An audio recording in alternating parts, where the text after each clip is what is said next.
السلام علیکم ورحمۃ اللہ وبرکاتہ۔ سوال کیا گیا ہے کہ ہماری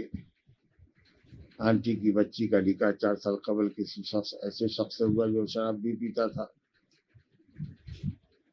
اور اس کے بعد یہ کہ وہ شخص طلاق دے کر کے 3 طلاق دے کر کے بیوی کو چلا گیا، بھاگ گیا، اور بھاگے ہوئے بھی 4 سال کی مدت ہو گئی ہے، تو اتنا دن تک کیوں آپ لوگوں نے انتظار کیا؟ پتہ چلائیے کہ کہاں ہے، وہ کس شہر میں ہے۔ اب آج کل تو وسائل ابلاغ اور تواصل اور یہ جو ہے نیٹ اور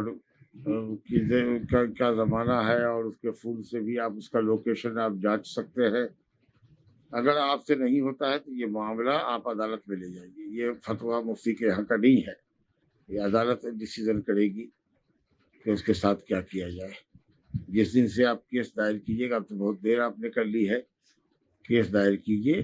اور وہ 4 سال کی مدت حاکم متعین کرے گا۔ اس میں اس کی تحقیق اور جستجو ہوگی کہ وہ آدمی زندہ ہے یا مر گیا، جو بھی ہو اخبار، ریڈیو، ٹیلی ویژن وغیرہ پہ ڈالے گا، فیس بک وغیرہ پہ ڈالے گا کہ آؤ تمہاری بیوی نے تمہارے خلاف مقدمہ دائر کیا ہے، عدالت میں حاضر ہو۔ اگر نہیں آیا 4 سال کی مدت میں تو حاکم اس کو مردہ ثابت کرے گا، اس غائب شوہر کو، مفقود الخبر شخص کو، اور اس کے بعد جب وہ مردہ ثابت کر دے گا تو 4 مہینہ 10 دن کی عدت گزار کر کے یہ عورت دوسرے سے شادی کرنے کی اہل ہوگی۔ تو 4 سال تو آپ نے ایسے ہی گزار دیا ہے، لیکن اب بھی آپ نہیں کر سکتے کیونکہ آپ نے عدالت میں یہ فیصلہ نہیں لیا ہے قاضی سے، لہٰذا اب آپ کو فوراً بلا تاخیر عدالت میں جانا چاہیے، اور مزید 4 سال کا قاضی جو ٹائم دے گا اس میں انتظار کیجیے، اور اس کے بعد اس کو مردہ ثابت کرے گا۔ جب وہ حاضر نہیں ہوگا، کوئی سراغ نہیں ملے گا، تو پھر اس کو 4 مہینہ 10 دن شوہر متوفی کی عدت گزارنی پڑے گی، اس کے بعد وہ شادی کرے گی۔ اور اگر پھر شادی کے بعد وہ مرد آ گیا اور اس نے اگر یہ کہا کہ مجھ کو میری بیوی چاہیے، تو قاضی پھر بیٹھے گا اور اپنے فیصلے کو توڑے گا، اور شوہر سالی کو کہے گا کہ تمہارا رشتہ اس سے ختم،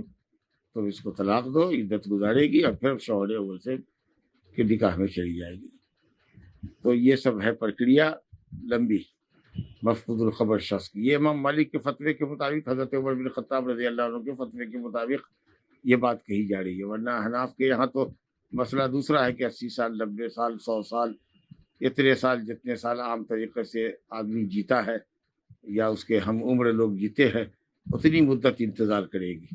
تو بہرحال اب شاید حنفیوں نے بھی اپنے اس فیصلے سے تنازل کر لیا ہے، کیونکہ وہ بالکل غیر معقول تھا، سمجھا کہ غیر معقول فتویٰ تھا، ظالمانہ فتویٰ تھا۔ تو اس لیے حضرت عمر کے فتوے پر غالباً وہ لوگ بھی آ گئے ہیں اور کہتے ہیں کہ امام مالک کے فتوے پر فتویٰ دیتے ہیں کہ 4 سال انتظار کرے، عدالت میں مرافعہ کے بعد مقدمہ عدالت میں لے جائیے۔ ہذا وباللہ التوفیق۔